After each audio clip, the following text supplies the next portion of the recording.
사무엘하 19장 24, 30절 한 절씩 교독하겠습니다. 사울의 손자 무비보셋이 내려와 왕을 맞으니 그는 왕이 떠난 날부터 평안히 돌아오는 날까지 그의 발을 맵시 내지 아니하며 그의 수염을 깎지 아니하며 옷을 빨지 아니하였더라. 예루살렘에서 와서 왕을 맞을 때 왕이 그에게 물어 이르되 무비보셋이여 내가 어찌하여 너와 함께 가지 아니하였더냐 하니 대답하되 내 주 왕이여 왕의 종인 나는 다리를 절므로 내 나귀의 안장을 치워 그 위에 타고 왕과 함께 가려 하였더니 내 종이 나를 속이고 왕께서는 하나님의 사자와 같으시니 왕의 처분되라옵소서. 내 아버지의 온 집이 내 주 왕 앞에서는 다만 죽을 사람이 되지 아니하였나이까. 그러나 종을 왕의 상에서 음식 먹는 자 가운데 두셨사오니 내게 아직 무슨 공의가 있어서 다시 왕께 부르짖을 수 있사오리까 하니라. 왕이 그에게 이르되 내가 어찌하여 또 내 일을 말하느냐. 내가 이르노니 너는 시바와 밭을 나누라 하니 함께 읽겠습니다. 무비보셋이 왕께 아뢰되 내 주 왕께서 평안히 왕국에 돌아오시게 되었으니 그로 그 전부를 차지하게 하옵소서 하니라. 아멘. 방송 자막 해주시는 분이 없으시니까 불편하죠, 그죠? 이렇게 또 이렇게 없어봐야지 그 중요성과 감사함을 다시 한번 확인할 수 있는. 나라가 이렇게 안정화된 어느 날 다윗은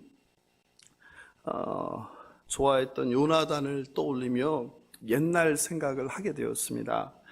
그리고 다윗은 요나단과 맺었던 언약을 기억했습니다. 그게 사무엘하 9장 1절입니다. 다윗이 이르되 사울의 집에 아직도 남은 사람이 있느냐. 내가 요나단으로 말미암아 그 사람에게 은총을 베풀리라. 그리고 신하들에게 명령해서 사울의 후손에 대해 알아보게 하였어요.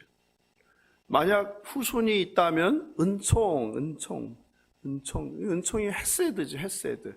제 이제 어디 쓰는 가명이라고 하나요? 뭐 여러 가지 그냥 이름 대신에 쓰는 게 헤세드거든요. 헤세드를 베풀기 위함이요. 그래서 신하들을 시켜서 알아본즉 요나단에게 살아남은 한 명의 아들이 있었어요. 그 아들이 누굽니까? 무비보셋이라는 거예요. 무비보셋이라는 뜻은 수치 파괴자라는 뜻이에요. 다윗은 그를 데려오라고 신하를 보냈어요. 그게 사무엘하 9장 5절입니다. 사무엘하 9장 5절. 다윗 왕이 사람을 보내어 로드발 암미엘의 아들 마길의 집에서 그를 데려오니 마길의 집에서 무비보셋을 데리고 오게 했던 거예요. 그리고 사울의 땅을 주고 왕의 상에서 밥을 먹는 영광을 줍니다. 다윗은 지도자로서 정적을 씨를 말려야 되는데, 예?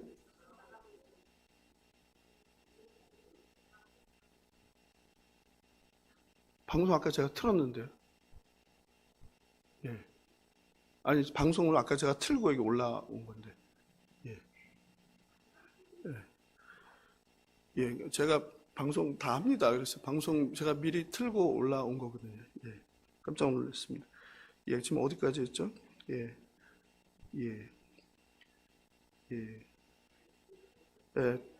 다윗은 그 지도자로서 정적의 그 손자를 품어주는 자비로운 그 모습을 보여준 거죠. 이것에 대해 일부 학자들은 다윗이 자신의 어떤 이미지 관리를 했다. 다윗이 굉장히 정치적인 사람이잖아요. 그러니까 자신의 어떤 이미지를 좋게 만들기 위해서 정치적인 선택을 한 것이다.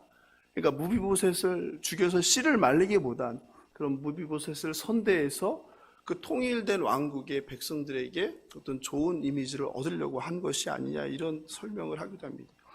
근데 무비보셋은 다리를 절고 있죠? 예. 근데 성경 기자는요, 굉장히 독특한데요. 다리 전다는 얘기를 2번을 하는 거예요. 예?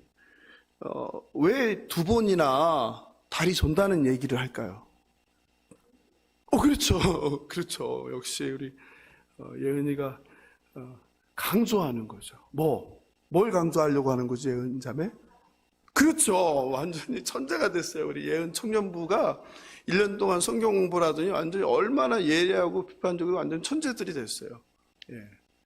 약하다는 거죠. 그러니까 뭐 하다는 거예요. 무비보셋은 당신의 적수가 되지 못한다. 반란을 일으키지 못한다. 그러니까 군사적으로도 힘이 없고 그리고 정치적으로도 힘이 없다. 이걸 강조하고 싶은 거예요.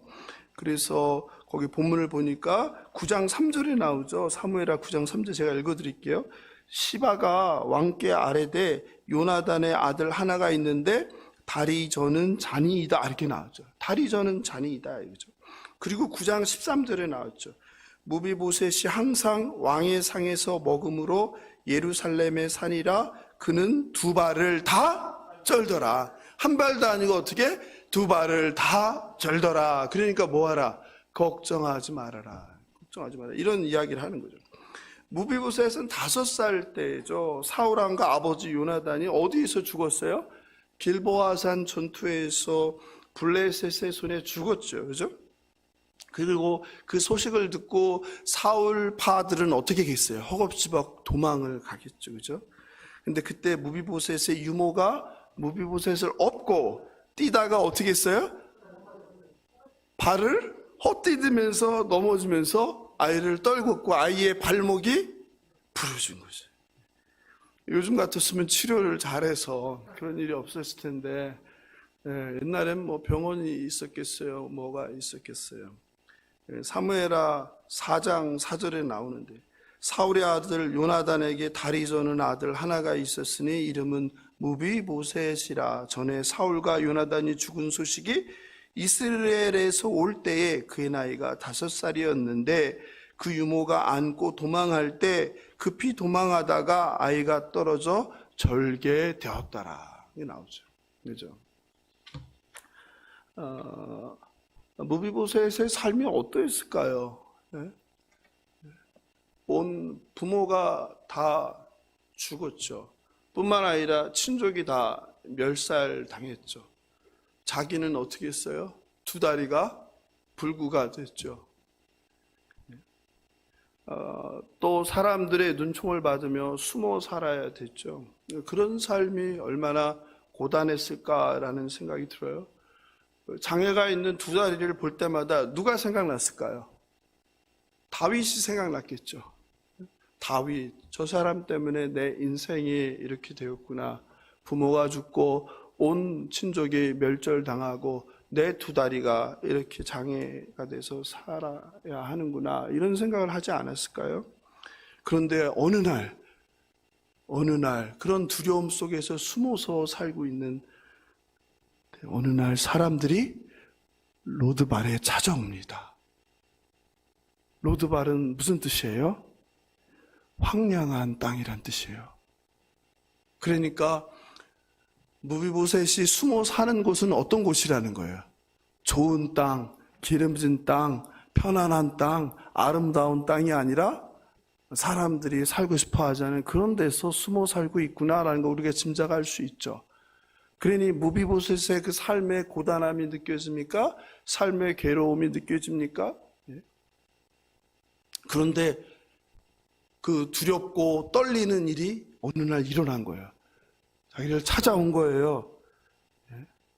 얼마나 두려웠겠습니까? 이제 바로 나는 어떻게 된다? 이제 죽는구나. 이제 죽는구나. 그런 심적으로 다윗 왕 앞에 서게 됩니다.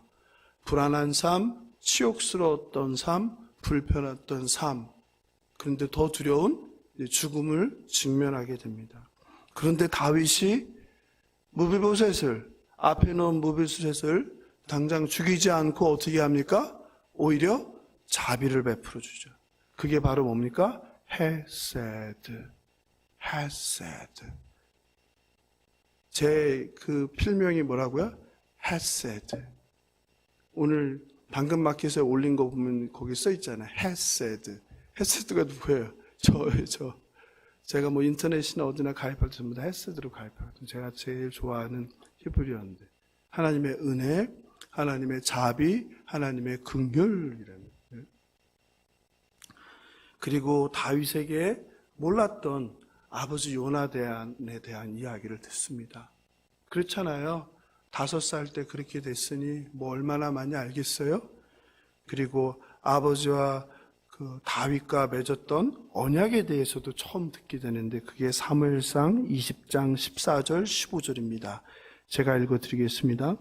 너는 내가 사는 날 동안에 여호와의 인자하심을 내게 베풀어서 나를 죽지 않게 할 뿐 아니라 여호와께서 너 다윗의 대적들을 지면에서 다 끊어버리신 때에도 너는 내 인자함을 내 집에서 영원히 끊어버리지 말라.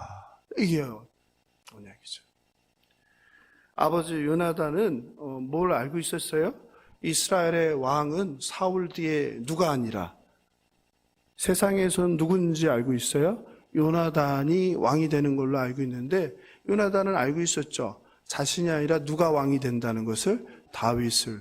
그래서 다윗에게 가서 조약을 체결하는 거죠. 나는 당신이 이 나라의 왕이 될 것을 믿고 알고 있습니다. 그러니 무슨 일이 있어도 나와 나의 가족과 그리고 나의 후손들에 대해서 생명을 지켜주시길 바랍니다. 이런 언약을 맺는 거죠. 그죠? 그 이야기를 들은 무비보셋은 마음이 어땠을까요? 자신은 그동안 그 황량한 땅 로드발에서 숨어 살면서 치욕스러운 삶, 부끄러운 삶, 숨어 다니는 삶, 불편한 삶을 살면서 두 다리의 불편함을 느낄 때마다 다윗을 원망하고 했는데 그것이 아니라는 것을 이제 깨닫게 된 거죠. 그리고 다윗이 자신을 예루살렘으로 부른 것은 자신을 드디어 정적의 후손으로 멸절시키기 위해 죽이기 위함이 아니라 은혜를 베풀려고 하는 거구나. 얼마나 마음이 감동이 왔겠습니까? 무비보셋은 자신을 선대하겠다는 다윗 왕의 말을 듣자 이렇게 얘기해요. 뭐라고? 왕께서 뭐 같은? 죽은 개 같은 나. 여러분, 무비보셋이 다윗 왕한테 얘기하는 거예요. 죽은 개 같은 나. 오늘날 개는 뭐의 상징입니까? 개.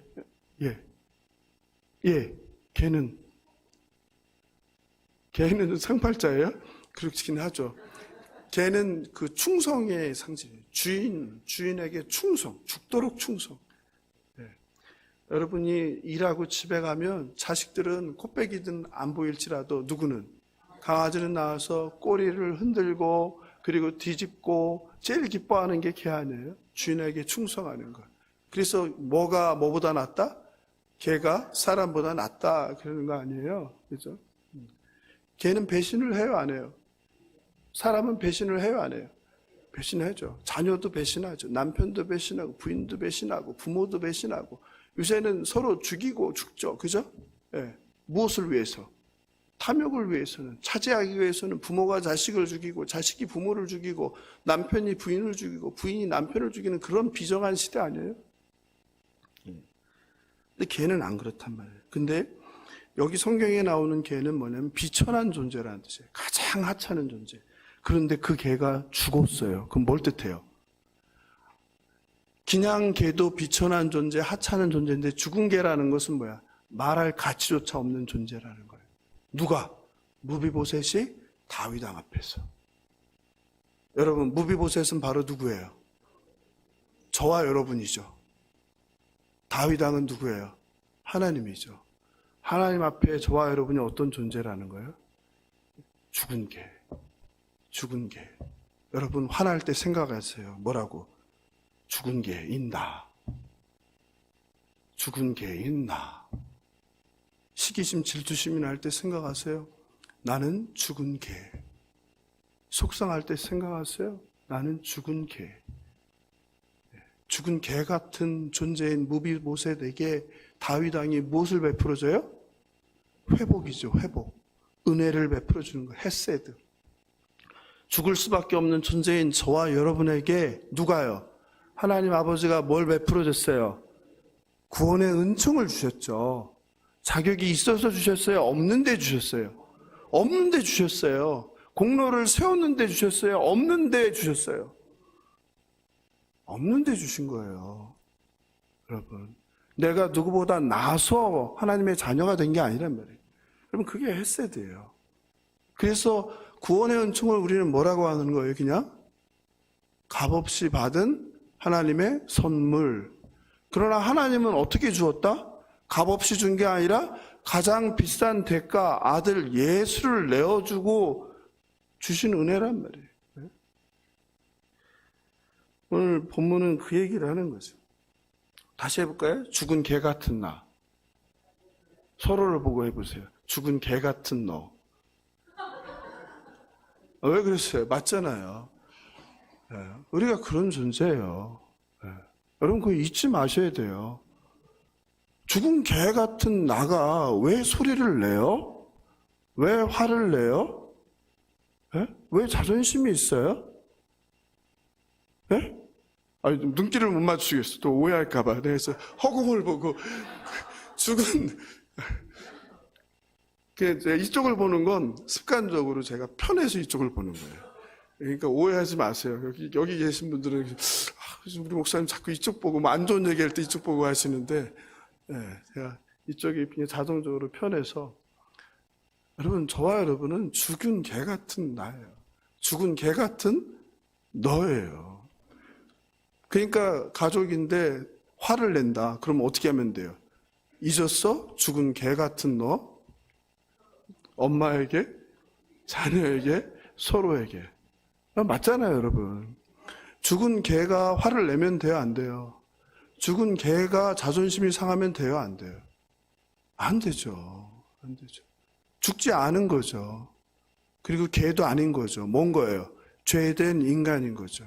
내가 화가 나고 자존심이 상하는 거, 시기하고 질투하는 건요, 여전히 뭐 하는 거예요? 내 안에 누가 있다? 내가 있는 거죠. 내 안에 누가 있어야 되는데, 성령이 있어요. 성령, 그리스도의 영, 성령이 있어야 되는데, 성령은 잠자고 계시고 누가 충만한 거예요? 내가 충만한 거지. 내가 충만한. 너는 네가 충만한 너야. 뭐가 충만해야 되는데요?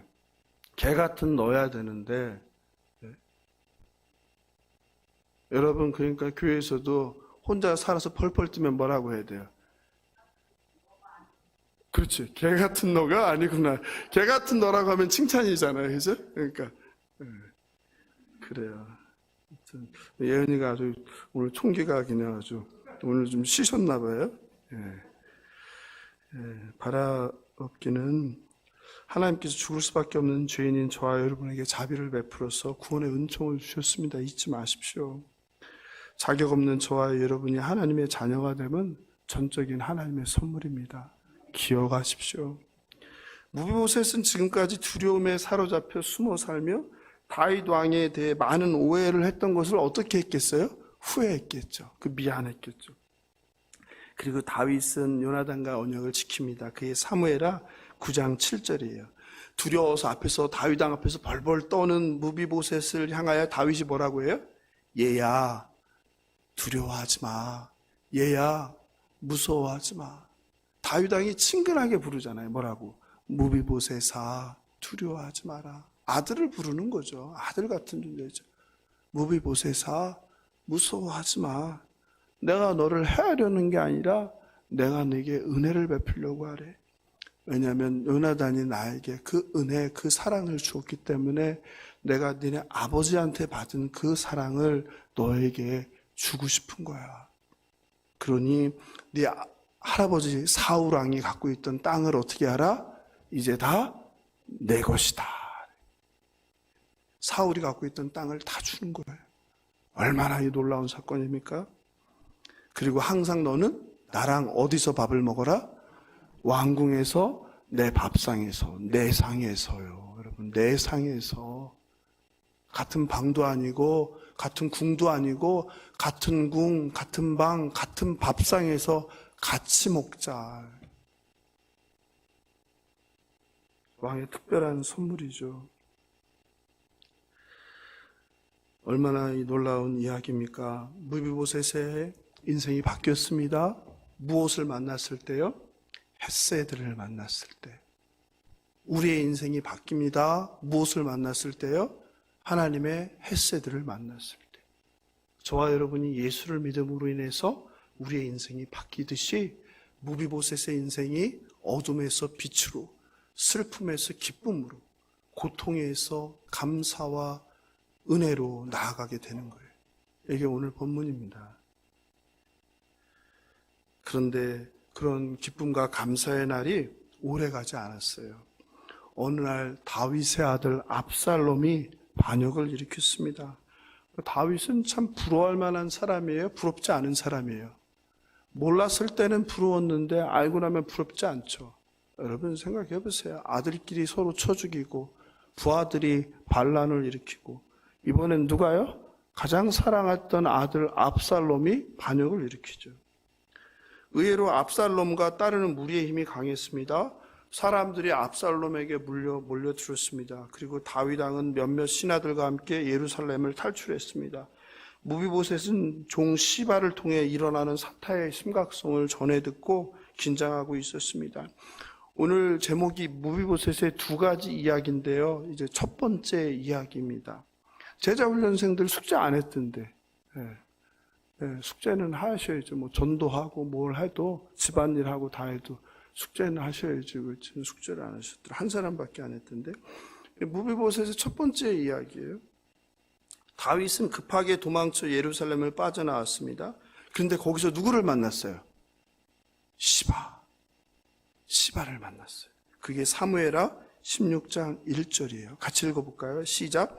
다윗이 마루턱을 조금 지나니 무비보셋의 종 시바가 안장 지은 두 나귀에 떡 200개와 건포도 100송이와 여름과일 100개와 포도주 한 가죽 부대를 싣고 다윗을 맞는지라.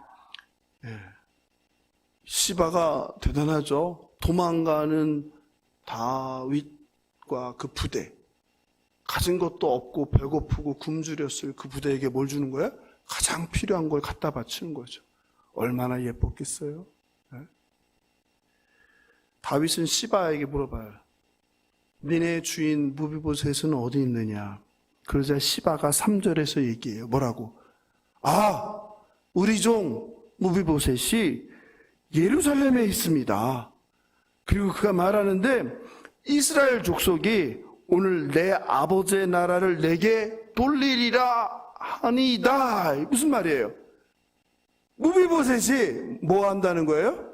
반란을 꾀하고 있다는 거죠. 지금 압살롬이래. 다윗은 아들 압살롬의 반란 때문에 뭐 하고 있는데요?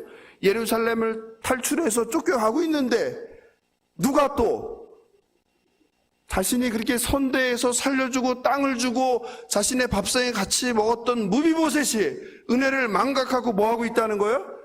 이 기회를 틈타서 아버지 사울의 이 나라를 자기가 차지하겠다, 이 얘기를 일러버린 거죠. 다윗은 어땠겠어요? 엄청난 배신과 충격에 막 떨었겠죠, 그죠?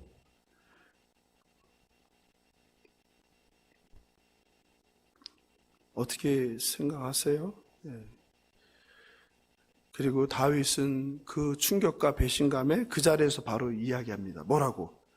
무비보셋의 전 재산을 시바, 네가 가져버려. 시바는 뭐 한 거예요? 횡재했죠. 그게 4절이에요. 같이 읽어볼까요? 시작. 왕이 시바에게 이르되 무비보셋에게 있는 것이 다 내 것이니라. 시바가 이르되 내가 절하나이다. 내 주 왕이여 내가 왕 앞에서 은혜를 입게 하옵소서 하니라.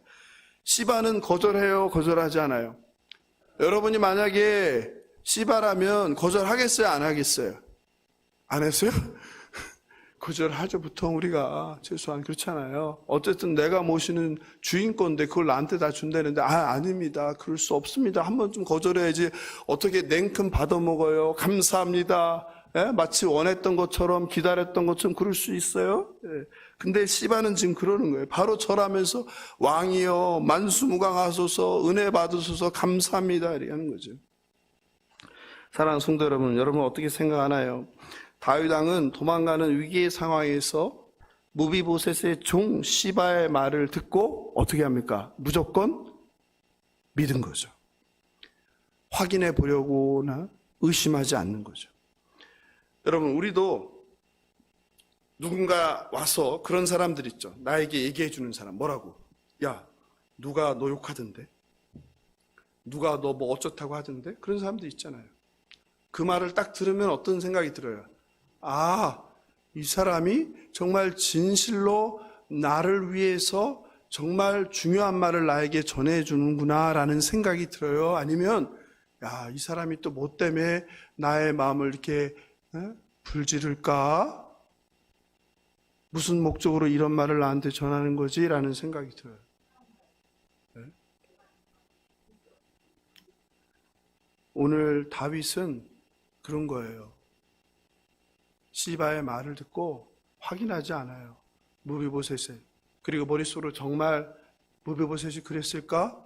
하지도 않아요. 그냥 그 자리에서 화딱지가 나서 그 배신감에 그냥 바로 결단하고 믿는 거예요.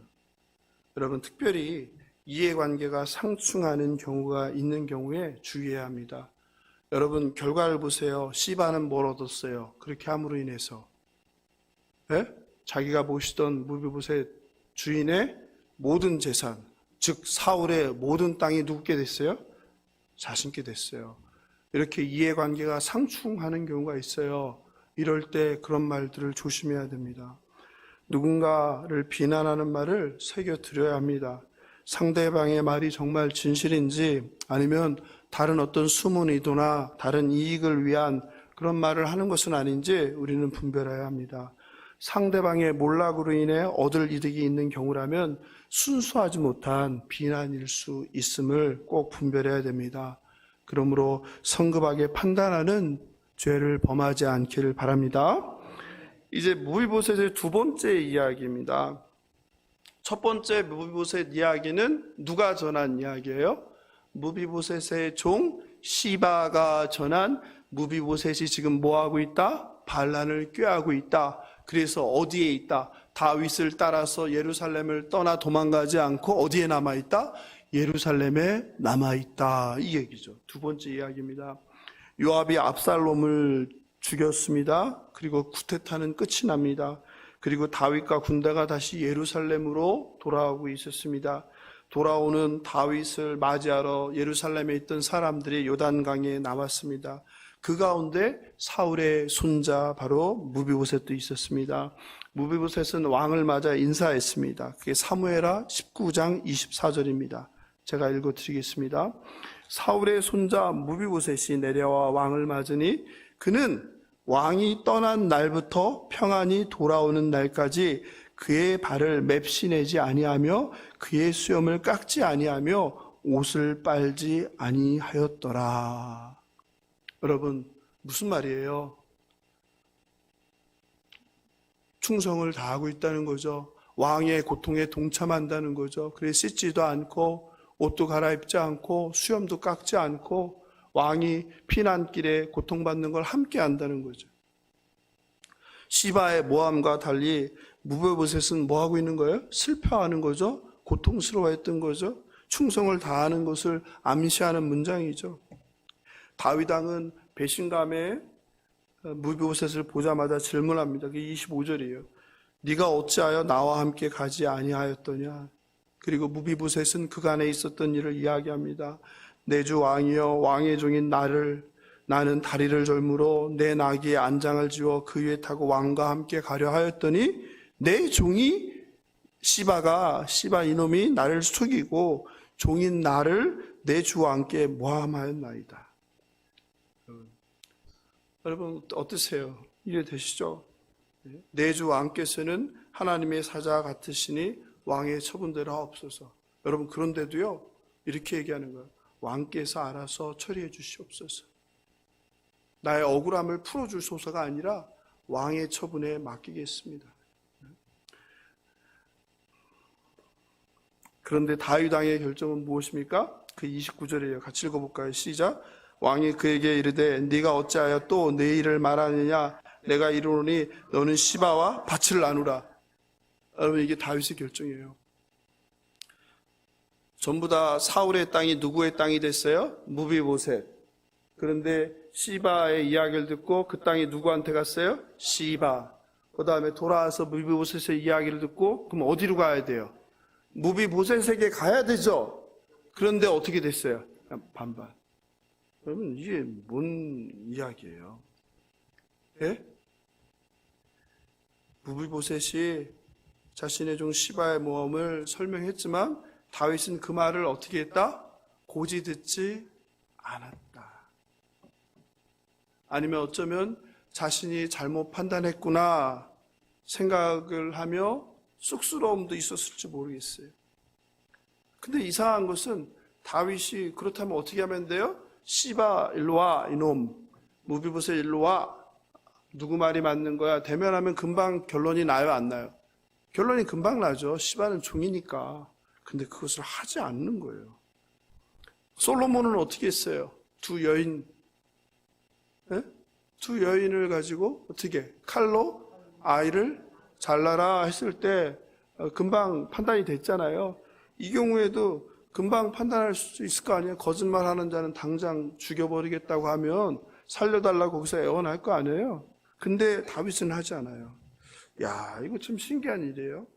한번 좀 생각 좀 해보세요. 왜 그랬을까? 예? 다윗은 어렵지 않은 문제를 거짓말한 거 왕 앞에서 어떻게 거짓말을 하겠어요? 거짓말이 들통나면 바로 진실을 알려야지. 안 그러면 모가지가 날아가는데 모가지가 자기만 날아가나요? 자신의 모든 혈족이, 시바가 또 식구들이 얼마나 많아요? 시바의 식구들이 엄청 많잖아요. 왜냐하면 그 사울왕 땅을 다 경작해야 했으니까 땅이 얼마나 많아요. 그러니까 시바의 식구들이 엄청 많단 말이에요. 그게 다 죽어야 되는데. 근데 다윗이 왜 그랬을까? 한번 생각을 해보십시오. 주일까지 제게 알려주세요. 왜 그랬을까? 다윗이 왜 이런 판단을 내렸을까? 아들 압살롬의 쿠데타, 쫓겨 달아남, 그리고 승리했는데 누가 죽었어요? 사랑하는 아들이 죽었잖아요. 승리했는데 사랑하는 아들이 죽은 거예요. 그런 상태, 그런 상황. 이런 상황에서 무비보셋이 와서 또 이런저런 얘기를 하고 뭐였을까요? 네? 짜증난 거 아닌가라는 생각이 들어요. 네? 짜증나지 않았을까? 그래서 다윗이 그렇게 얘기하잖아. 야, 얘기 그만해. 더 이상 듣기 싫어. 이만. 앞에서 그 말하는 게 그거예요. 네가 어째 또 네 일을 말하느냐. 야, 지겨워 그만 얘기해. 이거거든요. 왜 그랬을까? 그냥 만사가 모든 게 다 귀찮아진 것은 아닐까? 너무나 큰 슬픔과 충격 앞에서 뭔가 내가 신경 써서 문제를 해결하고 싶지 않은 심정 아니었을까? 그러니까 그냥 될 대로 되라는 심정을 그냥 나눠 가져. 그런 게 아닐까라는 생각도 한번 생각해 보세요. 그래서 좋은 생각이 나면 저에게 일요일 날 알려주세요. 어쨌든 성경은 그냥 여기서 끝이 나요. 그냥 반 나누는 걸로. 여러분은 지금까지 무비보셋의 두 가지 이야기를 들으셨어요. 그죠? 하나는 누구의 이야기예요? 종 시바를 통한 무비보셋의 이야기. 또 다른 하나는 뭐예요? 무비보셋이 이야기한 자신의 이야기. 두 가지 이야기 중에서 어떤 것이 진짜일까요? 시바의 말이 맞을까요? 아니면 무비보셋의 말이 맞을까요? 다윗은 둘 다 확신할 수 없었던 것 같아요. 그래서 그냥 결국 반반 가져라. 정말 무비보셋이 정치적으로 그런 야심을 품고 그럴 수도 있었겠다라는 생각이 여전히 마음속에 남아 있었던 것 같아요. 그래서 그런 결정을 하지 않았나 싶습니다. 근데 저는 개인적으로 그 시바라는 종보다는 무비보셋의 말에 더 신뢰가 합니다. 왜냐하면 24절 때문이죠. 만약에 그랬다면 무비보셋이 이런 수염을 깎지 않고 옷을 빨지 않고 이러지는 않았을 거라는 생각이 들어요. 그리고 더 중요한 이유는 30절 때문이에요. 다윗이 재산을 반반 나누라고 했는데 무비보셋은 오히려 어떻게 합니까? 왕이시여, 너무 그거는 억울합니다. 억울합니다. 이렇게 해야 되는데 그러지 않고 뭐라고 합니까? 같이 읽어볼까요? 시작. 무비보셋이 왕께 아뢰되 내 주 왕께서 평안히 왕국에 돌아오시게 되었으니 그로 그 전부를 차지하게 하옵소서. 여기서 그는 누구예요? 시바예요. 여러분 시바예요. 시바. 여러분 이게 시바예요.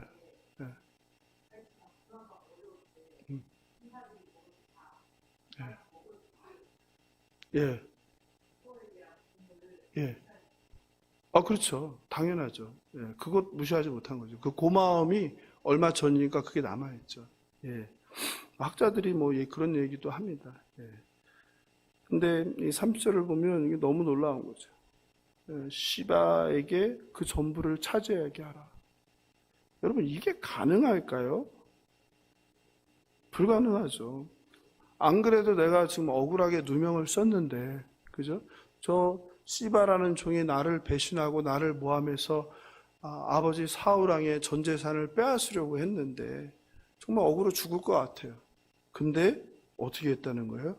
오히려 절반이 아니라 나머지도 다 시바에게 주라. 어떻게 이렇게 할 수 있을까라는 생각을 계속 하게 됩니다.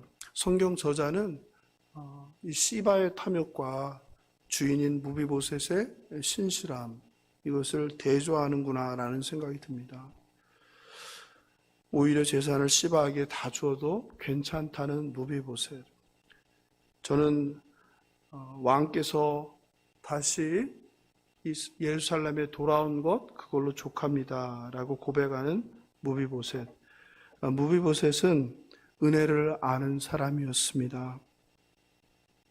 사울의 아들이란 이유로 죽어 마땅한 자신을 살려주고 사울의 땅을 돌려주고 왕의 상에서 함께 밥 먹게 해준 다윗에게 진심으로 고마웠습니다. 그것으로 족한 인생이었습니다. 땅이 필요한 사람이 아니었습니다. 땅 필요 없는 사람이었어요. 왜냐하면 그에게는 이스라엘의 왕이 되고픈 권력욕도 없었기 때문입니다. 반면에 시바는 다른 사람이었죠. 어떻게든 저 불구자 아무것도 할 수 없는 무비보셋 그 자로부터 이것을 내가 이번 기회에 뺏을 수 있겠구나. 나는 가족도 많고 내 식솔들도 많은데 어차피 무비보셋은 저 아무것도 할 수 없는 사람이 이번 기회에 그걸 차지해야 되겠다 하는 시바의 야욕이 일으킨 참사가 아닌가라는 생각이 듭니다. 우리는 조금만 억울해도 참지 못합니다. 억울함을 그래서 여기저기 전화하고 여기저기 만나는 사람한테 호소합니다. 밤새 억울함에 잠을 못 잡니다. 불면으로 밤새 세우면서 칼날을 갑니다. 날이 밝기를 기다립니다. 화살에 독을 묻힙니다. 그리고 어떻게 합니까? 날이 새자마자 무섭게 자신의 억울함을 풀기 위해서 여기저기 칼날을 휘두릅니다. 여기저기 독화살을 쏘아댑니다. 배신한 시바를 무비보셋은 당장 그 앞에서 어떻게 해야 됩니까? 저자를 처단하라 명령해도 됩니다. 왜냐하면 주인이니까. 그러나 무비보셋은 오히려 다윗과 함께 남은 자신의 반의 재산도 시바에게 주라고 합니다. 여러분, 어떻게 이게 가능하겠습니까? 누구의 마음입니까? 하나님 아버지의 마음이에요. 저와 여러분같이 형편없는 자, 계속해서 불순종하는 자, 그럼에도 불구하고 어떻게? 내어주는 거예요. 가장 소중한 아들 예수를 내어주신 거예요. 가능성이 없는 존재임을 알면서, 변하지 않는 존재임을 알면서 아들 예수를 내어준 거예요. 본문은 우리로 하여금 하나님과 그의 아들 예수를 생각하게 하는 거예요. 무비보셋은 자기 자신이 누구인지 아는 자였어요. 나는 누구다? 죽은 개 같은 나. 내가 누구인지 아는 사람이었어요. 여러분, 내가 누군지 아셔야 돼요. 교만한 자는 내가 누군지를 모르는 거예요. 내가 최고인지 아는 거예요. 그래서 날뛰는 거예요. 그래서 판단하는 거예요. 나는 누구다고요? 죽은 개 같은 자예요. 무비보셋은 은혜를 아는 자였어요. 그래서 다윗의 은혜를 기억하는 거예요. 그래서 나는 그 은혜로 족하다. 그 은혜로 족하다. 그러니 뭐가 필요가 없다? 땅이 필요가 없다는 거예요. 여러분 가장 소중한 뭘 받으셨어요? 하나님의 자녀들은 가장 소중한 뭐 받으셨어요? 영생 받으셨잖아요. 영생. 영생이면 다 아니에요? 근데 왜 자꾸 뭐가 더 필요해요? 예? 누구랑 똑같은 거예요? 예. 무비보셋은 하나님의 은혜가 뭔지 안 거예요. 그래서 그 큰 은혜를 다윗에게 헤세드의 사랑을 받았기 때문에 비록 이 땅이 내게 없어도 필요 없는 거예요. 상관없는 거예요. 말씀을 마무리합니다. 우리가 살면서 얼마나 많은 순간 다윗과 같은 성급한 판단으로 누군가를 의심하고 상처 주는 실수를 하는지 모릅니다. 그냥 눈에 보이는 대로 판단해요. 여러분, 그러나 눈에 볼 수 없는 것들이 있는 거예요. 지금 벌어지는 상황은 그 자체가 아닌 거예요. 여러분, 누군가 싸우잖아요. 그럼 지금 싸운 게 아니에요. 언제부터? 그 전부터. 누구 말대로 3-4번, 1번, 2번 카운트다운 되온 거예요. 그리고 지금 싸운 거예요. 맞죠? 그러니까 지금 이게 보이는 게 다가 아니란 말이에요. 지금 들리는 거 그게 다가 아닌 거예요. 다른 이야기가 있는 거예요. 다른 사람이 생각하는, 다른 사람이 바라보는 다른 이야기가 있는 거예요. 그런데 우리는 너무 쉽게 지금 보이는 대로, 지금 듣는 대로 믿고 판단하고 확신하고 일을 저지릅니다. 때로 눈에 보이는 것이 다가 아니고 귀에 들리는 것이 전부가 아님을 기억하시기 바랍니다. 그러므로 우리는 정확한 사실을, 정확한 사항을 파악할 때까지 추측하면서 성급한 판단을 하는 것을 멈춰야 합니다.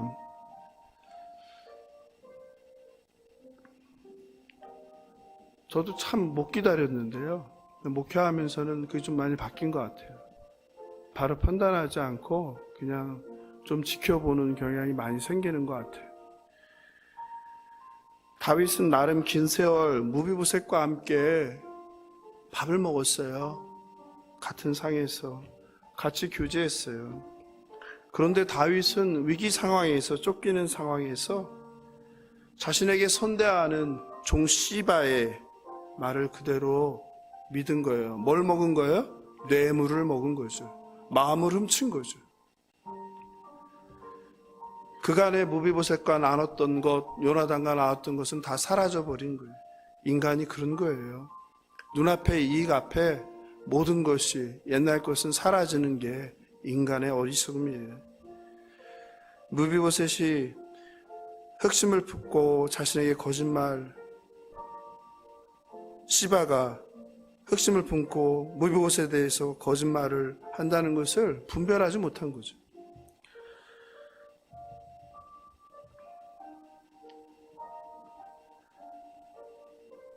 이런 성급한 결정으로 누군가를 오해하고 상처 주는 경우가 많습니다. 시간이 지나고 사실과 상황이 파악될 때 큰 실수를 깨닫지만 이미 누군가는 상처로 쓰러졌어요. 심지어는 쓰러진 정도가 아니라 죽는 경우도 있어요. 여러분 어떻게 할 거예요? 내가 날린 화살로 누군가 목숨을 끊었다면 여러분 얼마든지 그런 일 일어나는 거예요. 특히 벼랑 끝에 매달린 사람을요. 제가 그랬잖아요. 벼랑 끝에 매달린 사람은 밀면 안 된다고, 그럼 살인자 된다고. 여러분 조심하셔야 돼요. 누가 고난 가운데 너무너무 힘들게 그저 하나님만 바라보고 여기서 손가락 끝만, 그것도 한 손가락만으로 힘겹게 매달리고 있는데 내 말이, 내 행동이 그 사람 밀어버리는 거예요. 그 사람은 그냥 죽는 거예요. 여러분 그러면 어떻게 할 거예요? 저한테도 그런 사람들이 많거든요. 나 마지막 한 손가락을 매달려 있는데 가차없이 손가락 밟은 사람 많거든요. 밀어버린 사람 많거든요. 제가 살아있는 건 하나님 은혜예요. 10번, 100번은 더 죽었어요. 얼마나 많은 수치를 당했겠어요. 내가 살아있는 건 가족 때문에 버텼죠. 직원들 때문에 버텼죠. 그리고 하나님 때문에 버텼죠.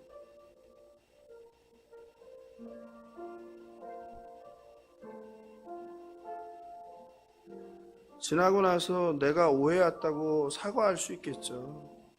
근데 사과한다고 그 상처가 회복되는 게 아니에요. 그 피해가 보상되는 게 아니에요. 그래서 제가 그랬잖아요. 참된 회개는 뭐다? 하나님께 회개하는 게 아니라 먼저 그 상처 준 사람한테 회개하고 그 피해에 보상하는 거예요. 하나님께 잘못한 건 기본이고. 근데 피해자에게는 그런 거 하나도 안 하고 그냥 하나님 앞에 나와서 잘못했어요 그러면 용서해주는 그런 하나님이 어딨냐, 이게 어딨냐.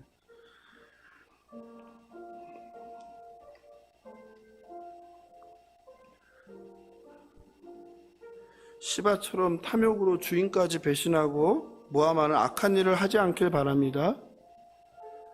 정말 우리가 오늘 배워야 되는 것은 억울한 일을 당해도 무비보셋처럼 악을 뭐로 갚아요? 손으로 갚는, 이것을 교훈합니다. 평생 정적 사울의 아들로 수치를 당하고 숨어 살았고 사고로 양다리에 장애가 생겨 무시받는 삶. 장애라는 건 뭐예요? 무시받는 거예요. 천대받는 거예요. 저주받은 인생인 거예요. 고대 사회에서 하나님의 심판을 받은 거예요.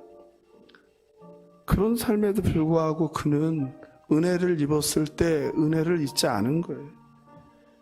우리가 장애인 사람들 아니에요. 다 어딘가 병든 사람들이잖아요. 그런 우리를 하나님이 찾아온 거잖아요. 내가 찾아간 게 아니라 하나님이 우리를 찾아온 거예요. 그게 놀라운 하나님의 은혜인 거예요. 은혜.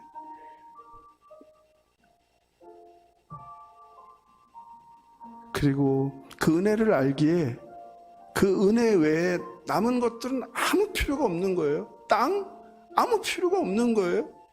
영생이 있다며요? 천국이 있다며요? 그 땅이 무슨 필요가 있어요? 집? 그게 무슨 필요가 있어요? 예수가 없는데. 그래서 그거를 다 내줄 수 있는 거예요. 누구에게? 시바, 너 가져라. 여러분은 어떤 사람입니까? 저와 여러분도 무비보셋처럼 예수 믿고 구원의 은총을 받았습니다. 날 구원하신 하나님께 그 은혜를 기억하며 감사하며 살아가십니까? 아니면 구원받은 은혜를 당연히 여기며 아무렇지 않게 여기며 매 순간 나의 삶의 결핍을 불평하며 그것만을 하나님께 구하며 살아갑니까? 억울하면 참지 못합니까? 바라옵기는 아무리 억울해도 자신의 것을 포기하며 받은 은혜를 기억하고 신실함을 지키는 무비보셋을 배우는 저와 여러분 되시길 주님의 이름으로 축원합니다. 이 시간 말씀 생각하면서 은혜에 찬송하겠습니다.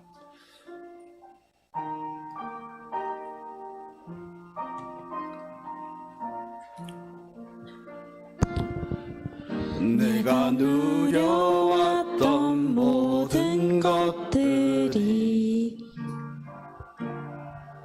내가 지나왔던 모든 시간이 내가 걸어왔던 모든 순간이 당연한 것 아니라 은혜였어. 아침 해가 뜨고 아침 해가 뜨고 저녁에 노해 봄의 꽃향기와 가을의 열매 변하는 계절의 모든 순간이 당연한 것 아니라 은혜였소. 모든 것이 은혜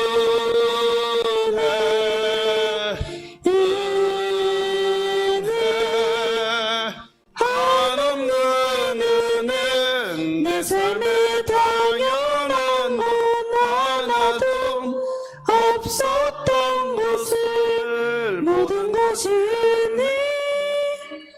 은혜였어. 태어나 사는 것 내가 이 땅에 태어나 사는 것 어린아이 시절과 지금까지 숨을 쉬며 살며 꿈을 꾸는 삶 당연한 것 아니라 은혜였소. 내가 하나님의 자녀로 살며 오늘 찬양하고 예배하는 삶 복음을 전할 수 있는 축복이 당연한 것 아니라 은혜였소. 모든 것이